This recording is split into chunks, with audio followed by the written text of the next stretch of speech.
bagian daripada iman. Sebab iman itu banyak. Al-imanu bid'un wa sab'una syu'bah. Iman itu 73. Iman itu 3 bid'un 3 sampai 9. Iman itu 3, 5, 6, 7, 8, 9 sampai 73 cabang. Jadi ibaratkan pokok kayu, dia bercabang-cabang dari 3 hingga 73 cabang. A'laha yang paling tinggi la ilaha illallah. Wa adnaha yang paling rendah imatatul adza anit tariq, membuang sesuatu dari jalan. Jadi kalau membuang sesuatu dari jalan pun dianggap sebagai iman, maka cinta kepada negara juga bagian dari iman. Kenapa? Karena kalau tiada negara, kita tidak boleh mendapatkan pendidikan yang baik. Kalau tiada negara, kita tak boleh melaksanakan sholat, haji, zakat dengan baik. Kalau tidak ada negara, kita tengok sekarang bagaimana Ukraina dengan Rusia, bagaimana peperangan yang masih ada di Palestina. Untuk melihat Palestina tidak perlu menjadi muslim. Untuk memahami masalah Palestina tidak perlu menjadi muslim, cukup menjadi manusia saja. Menjadi manusia, insya Allah sudah paham Palestina. Menjadi manusia tanpa harus berpikir saya muslim, kamu tidak, saya Yahudi, kamu tidak. Maka di antara orang-orang Yahudi itu sendiri pun masih mengatakan kami Yahudi, Muslim saudara kami. Yang jahat berperang itu adalah Zionis, karena Zionis adalah sebuah gerakan politik. Maka ada beberapa kelompok Yahudi yang tidak ingin dipersalahkan dengan masalah Palestina. Tidak perlu menjadi muslim, cukup menjadi seorang manusia untuk paham masalah negara, memberikan keamanan, memberikan keselamatan. Maka dikatakan cinta negara. Apa bukti cinta? Paling tidak bukti cinta itu ada 3. Yang pertama, man ahabba syai'an aksara min zikrihi. Kalau orang cinta kepada sesuatu, dia akan selalu menyebut dan mengingat-ingat. Kalau cinta kepada Nabi Muhammad, kita selalu sebut Allahumma salli ala Sayyidina Muhammad wa ala ali Sayyidina Muhammad. Kalau cinta kepada manusia, orangnya selalu kita sebut-sebut. Saya jumpa budak kecil, kata dia, Ustaz Somad selalu ada di handphone mak saya. Macam mana boleh? Rupanya dia tengok ada tazkirah. Ayah awak tahu? Tahu, alhamdulillah. Apa maknanya? Cintanya bukan kerana yang lain, tapi kerana Allah, kerana mendengar tazkirah, karena ingin tahu mana halal, mana haram, mana makruh, mana mubah, mana sunat muakkad. Maka kecintaan kerana Allah Subhanahu wa ta'ala. Ahabba syai'an, kalau kita cinta, aktsara min zikrihi, selalu diingat, selalu disebut. Cinta kepada Allah, subhanallah, alhamdulillah, la ilaha illallah, wallahu akbar, la haula wala quwata illa billah. Walaupun orang memuji kita, yang kita ingat tetap Allah. Awak bukan main, masya Allah, handsome, Allahu akbar. Anak awak ni cantik, subhanallah, masya Allah, tabarakallah. Kita selalu mengkaitkannya dengan Allah, bahwa kita tak punya apa-apa, tiada daya, tiada upaya. Yang punya ini hanyalah Allah. Itulah yang kita katakan dalam pagi, petang, siang dan malam. Alhamdulillah, segala puja-puji hanya milik Allah. Di awal salat semuanya kita serahkan pada Allah. Inna salati wa nusuki wa mahyaya wa mamati lillah. Kerana kita cinta pada Allah. Di akhir salat semuanya kita balikkan kepada Allah. At-tahiyatul mubarakatuh salawatul tayyibatu lillah. Bila kita cinta kepada Nabi, selalu kita sebut-sebut dia. Kita sebut, kita ingat dia. Allahumma salli ala Sayyidina Muhammad wa ala ali Sayyidina Muhammad. Jumpa orang bersalaman, Allahumma salli ala Sayyidina Muhammad wa ala ali Sayyidina Muhammad. Dalam solat itu sendiri nama dia kita sebut. Assalamu alayka ayyuhan nabiyyu wa rahmatullahi wa barakatuh. Allahumma salli ala Sayyidina Muhammad wa ala ali Sayyidina Muhammad. Makanya kadang seorang istri bertanya kepada suaminya, betul ke awak cinta dengan saya? Ya. Kenapa tak pernah sebut nama saya? Dia minta, sebab dia tak percaya. Mungkin bagi orang Asia tak sama dengan orang Europe, Amerika. Bila dia suka dia cakapkan, bila dia suka dia tunjukkan. Orang kita mungkin ada segan, ada malu dalam hati saja. Akhirnya dia marah, kalau engkau tak percaya, belahlah dadaku. Apa ada di dalam? Nama orang lain. Maka sesungguhnya kalau kita suka, kalau kita cinta, salah satu tandanya kita selalu menyebut-nyebutnya. Alhamdulillah, saya selalu disebut-sebut orang. Ustaz Somad kemarin di Kuala Lumpur, betul. Ustaz, nanti ada tazkirah di Sandakan malam tadi ramai. Ya, dah saya posting di Instagram. Bagi yang belum follow, sila follow. Tanda yang kedua adalah bila kita cinta, kita akan selalu ringan untuk berkorban. Biasanya orang ringan berkorban. Seorang lelaki bila cinta dia kepada perempuan, apa dia katakan? Lautan kan ku seberangi, bukit kan ku daki. Itu biasanya belum nikah. Kalau dah dapat, berubah pikiran. Berarti cintanya tidak kekal abadi. Kalau orang tanda cinta, dia akan selalu berkorban. Apa yang sudah mereka korbankan untuk negeri ini 66 tahun yang lalu, 1957, sekarang 2023, 31 hari bulan Ogos, pukul 9.30 pagi, Tunku Abdul Rahman menyatakan kemerdekaan dengan perjuangan, nyawa, darah, harta, meninggalkan kampung halaman. Kenapa mereka ringan melakukan itu? Karena ada cinta. Jadi kalau hari ini ada orang berat untuk berjuang, maka itu maknanya tiada cinta. Sebab cinta itu tak nampak. Sesuatu yang nampak, cinta, benci, marah, dendam, takut, itu semua tak nampak. Dia ada di dalam. Tapi buktinya ada nampak di hadapan mata. Negeri boleh menjadi baik, kita boleh bersama, itu semua adalah bukti daripada cinta. Yang ketiga, apa tanda cinta? Cinta selalu memperjuangkan sampai akhir hayat. Lelaki kalau dia cinta kepada perempuan, akan dia perjuangkan sampai dapat. Tanam pinang rapat-rapat supaya puyuh tak dapat lari. Sudah ku pinang tak dapat-dapat, aku pujuk ku bawa lari. Jadi kalau ada lelaki, betul kau awak cinta dengan saya? Iya, tapi ayah saya tak bersetuju. Saya akan berjuang sampai tetes darah penghabisan. Itu makna cinta. Tapi kalau kata dia, awak cinta dengan saya? Iya, bila kita menikah, cinta tak mesti memiliki. Itu tak cinta. Sebab cinta dia akan perjuangkan. Kalau memang kita cinta kepada negara ini, maka kita perjuangkan. Sebab apa? Sebab ada yang ingin dicapai, ingin menjadi ini, ingin ada peringkat internasional, ingin supaya bersih, ingin supaya diperakui dunia, ingin keinginan itulah yang membuat kita hidup sampai hari ini. Oh, mana boleh kita ada keinginan? Kita ini adalah orang yang akan mati. Memang betul kita akan mati, tapi kita mesti ada keinginan. Tak boleh keinginan Ustaz Abdul Samad. Muslim tidak boleh ada keinginan. Bila ada keinginan berarti takut pada mati. Coba tengok bagaimana Nabi Muhammad SAW. Manakala menggali parit waktu perang Khandaq, ini ada seorang lelaki dari Persia, nama dia Salman Al-Farisi. Kata Salman, ya Rasulullah, ada tak wahyu yang turun untuk menetapkan strategik kita berperang melawan orang Makkah? Kata Nabi, belum ada wahyu turun. Kalau begitu saya ada idea ya Rasulullah. Apa ideanya? Kita gali parit panjang. Kira-kira kuda tak boleh melompat dari Makkah sehingga kita aman di kota Madinah. Oh, kalau begitu kita gali, kata Nabi. Lalu digalilah parit yang panjang. Selepas itu manakala mereka menggali, besi itu mengena kepada batu, memancar cahaya. Kata Nabi, pada cahaya yang pertama aku tengok, aku pandang kalian akan membebaskan Yaman. Cahaya yang kedua kamu akan membebaskan Syam. Cahaya yang ketiga kamu akan membebaskan Rum. Apa makna ucapan Nabi?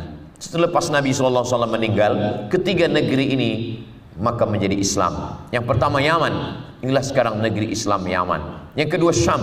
Syam itu sekarang sudah menjadi 4 negara. Palestina, Suriah, Lebanon, dan kemudian Jordan.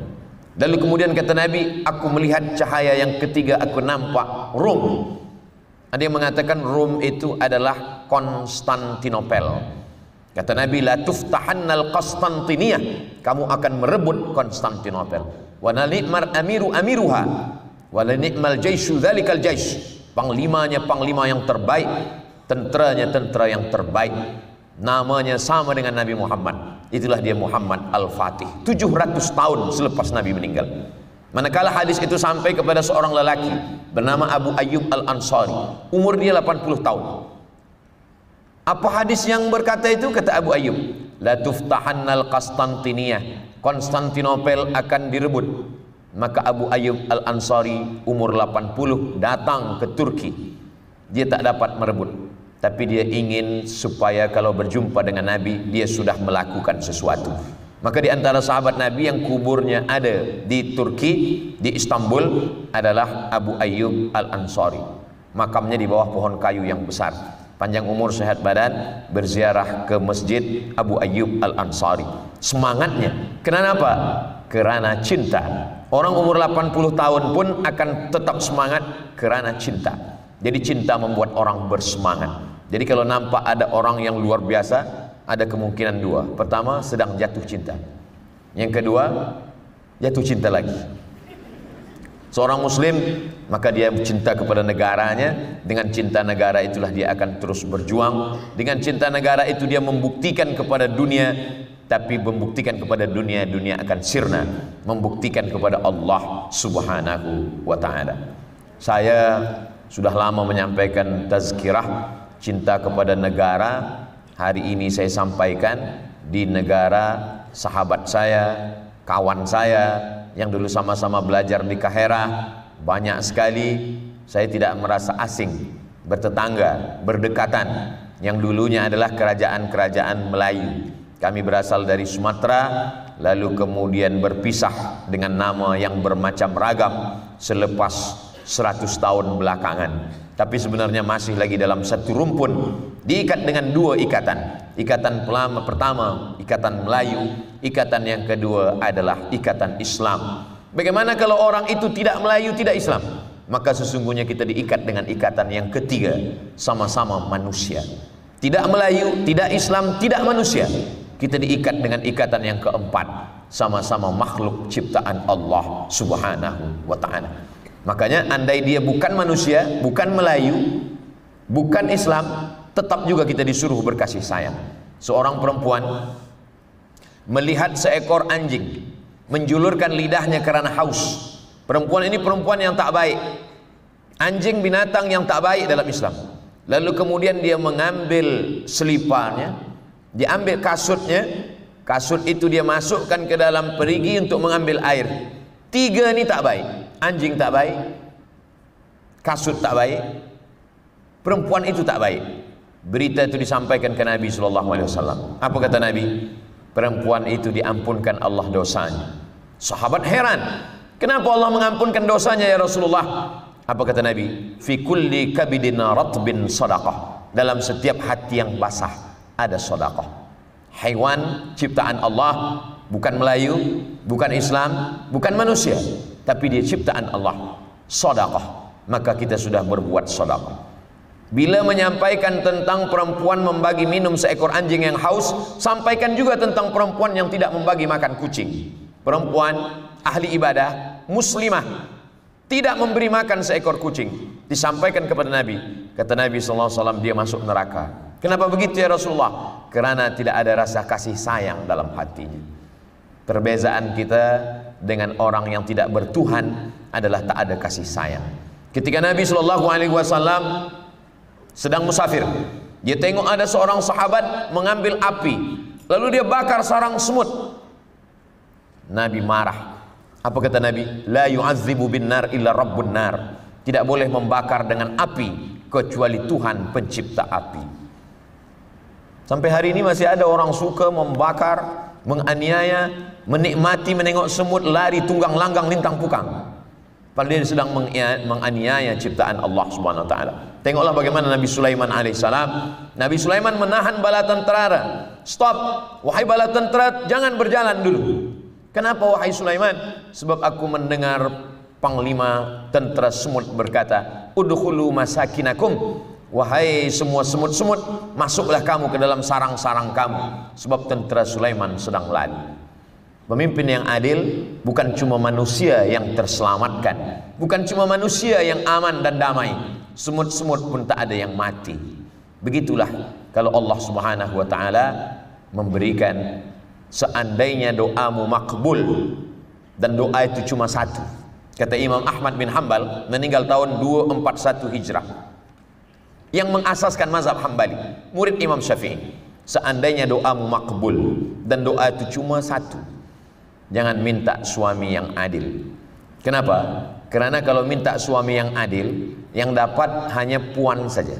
Dan sampai hari ini puan belum mau berbagi dengan puan yang lain. Tapi mintalah pemimpin yang adil. Kenapa? Karena kalau dapat pemimpin yang adil, satu negeri akan mendapatkan keadilan dan kerahmatannya. Itu ada dalam sejarah Islam. Manakala Umar bin Abdul Aziz berkata, sesiapa yang mampu berjalan kaki dari Son'a ke Darul Bayda, Son'a sekarang Yaman, ujung selatan, Darul Bayda ujung utara maghribi. Bila kita hitung kira sekarang, Yaman, Saudi Arabia, Jordan, Suria, Lebanon, Mesir, Libya, Tunisia, Algeria, Maghribi, 10 negara. Siapa yang sanggup berjalan kaki dari Son'a, Yaman, ke Darul Bayda Maghribi untuk mencari orang yang mesti mendapatkan zakat, begitulah keadilan kalau diberikan kepada orang yang baik. Makanya mintakanlah, Allah marzuqna imaman adila. Sab'atun yudhilluhumullah. Ada 7 golongan, 7 golongan manusia yang akan mendapatkan naungan Allah. Ketika hari itu tak ada tempat bernaung, tak ada tempat berlindung. Lalu siapa yang 7 itu? Yang pertama bukan ulama, yang pertama bukan ustaz, yang pertama bukan orang alim, yang pertama adalah al-imamul adil, pemimpin yang adil. Dalam dunia demokrasi, maka pemimpin yang adil dipilih oleh orang yang adil. Orang yang adil memberikan suaranya, one man one vote, memberikan pilihannya. Maka kata Syekh Yusuf Al-Qardawi dalam kitab Min Fiqhid Daulah, ketika orang memilih, maka dia sedang bersaksi di hadapan Allah. Saya Abdul Somad bersaksi di hadapanmu ya Allah, bahwa orang ini saya pilih kerana engkau, bukan kerana yang lain. Ala adullukum ala akbaril kabair. Maukah kamu aku tunjukkan 3 dosa besar di antara yang besar? Yang pertama, al-isyrak, syirik. Insyaallah kita tidak syirik. Yang kedua, uququl walidain, durhaka kepada orang tua. Insyaallah kita tak menderhaka. Yang kita khawatirkan yang ketiga, syahadatuz zur, memberikan persaksian palsu. Sebab kita memberikan persaksian, memberikan pilihan bukan kerana Allah, tapi kerana yang lain. Begitulah yang diajarkan oleh Nabi Muhammad sallallahu alaihi wasallam. Tajuk kita cinta negara. Cinta menurut bahasa Arab, makna cinta adalah mailul qalbi ila syai'i. Hati condong kepada sesuatu. Itulah cinta. Banyak perempuan, ada Fatimah, ada Aisyah, ada Khadijah, ada Syaima, ada macam-macam nama, tapi yang teringat satu nama saja, maka itu disebut dengan cinta. Mailul qalbi ila syai', hati condong kepada sesuatu. Banyak sport sukan, ada bola sepak, ada golf, ada macam-macam, tapi hati condong kepada salah satu saja, maka orang akan berkata ini hobi.